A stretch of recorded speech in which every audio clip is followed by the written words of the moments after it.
you feel are most urgent to share with modern audiences about the Gold Rush experience? I think that remembering that most of human history was not easy, and that in order to make it in the world, whatever that is, we had to do difficult, dangerous things with very few creature comforts. We live in this really great time where we have everything we need, and it's really easy to get the comforts that we need as well, but everything is transitory in life, and this too will end. But knowing that our ancestors did incredibly difficult things, and were able to not only survive it, but thrive, if we so choose to, we can learn how to survive difficult things that come up in our life, especially like if we're deprived of things that we're used to, comforts, like foods or clothes or shelter or whatever it is that may come up. And always having that historical precedent, it allows us to know that other people have done it, I can do it too. And they set an example, so I can do it as well. So say here in Alaska, I lose my house, I have to go live in a tent. I can use their examples to help me survive that experience. Just by reading about how they survived, what they needed. How do you not get scurvy? How do you have a fire? How do you make sure you always have wood? Where do you hunt? Whatever it is that you might need.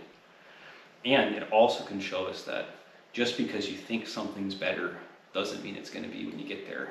There's often a wide gulf between the dream and the reality of a place. And that you have to be like malleable enough to fit the two together. Because the people that went to the Klondike, most of them that actually really did well, never found any gold.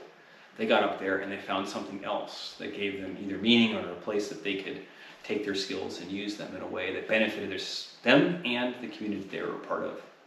And lastly, I really think that the close-knit type of community that grew up around that, and like in Dawson especially, it's something that people complain about we lose all the time. But we have lost it.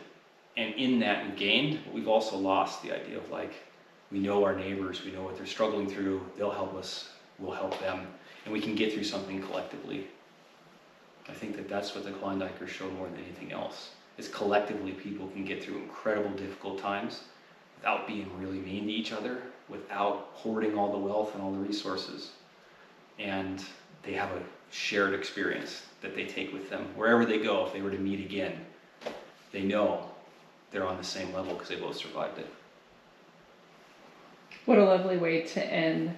Where can people follow your work or learn more about your research? You can go to our website, it's globalmigrationsproject.org, or you can check us out on any of the various social media platforms. YouTube is going to be a big resource because most of the stuff that we're doing is going to be video oriented. Thank you, Cody.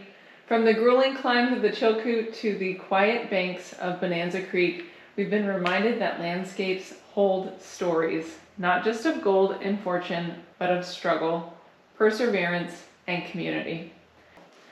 To learn more about his work, as he mentioned, you can go to globalmigrationsproject.org. Thank you for joining us on this journey into the Klondike. Until next time, keep exploring the stories that shape our world.